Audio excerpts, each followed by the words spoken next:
ഞങ്ങളുടെ വിജയം സുനിശ്ചിതമാണ് എന്ന് കേരളത്തിലൂടെ സഞ്ചരിക്കുന്ന എല്ലാവർക്കും അറിയാം. മീഡിയ ഒക്കെ മുഴുവൻ അത് UDF അനുകൂല തരംഗമാണ് കേരളത്തിൽ എന്ന് ഏതാണ്ട് എല്ലാവരും ഉറപ്പിച്ച് അത് അവരുടെയൊക്കെ തന്നെ അനലൈസിസിലൊക്കെ വരികൾക്കിടയിൽ വായിച്ചാൽ നമുക്ക് മനസ്സിലാവുന്നുമുണ്ട്.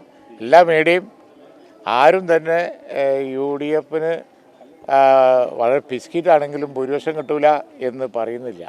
എണ്ണൊക്കെ വളരെ പിസ്കി പറയുന്നെങ്കിലും ശരി, പറയാതെ പറയുന്നത് UDF ആണ് ഇത്തവണ എന്നുള്ളതാണ്. അതിൽ അവർ നന്നായി വരണ്ടിട്ടുണ്ടെന്നുള്ളതിനുള്ള തെളിവാണ് ഇന്നലെ BJPയുടെ സംസ്ഥാന പ്രസിഡന്റ് രാജീവ് ചന്ദ്രശേഖറും അതുപോലെ തന്നെ CPMൻ്റെ വക്താവ് ശ്രീ വിജയരാഘവനൊക്കെ ഒരേ പ്രസ്താവന ചെയ്തു. അത് വരേണ്ടതിൻ്റെ ലക്ഷണമാണ്. ഒരേ പ്രസ്താവന, സെയിം, ഒരു വരിയിലോ ഒരു പുള്ളിയിലോ മാറ്റമൊന്നുമില്ല.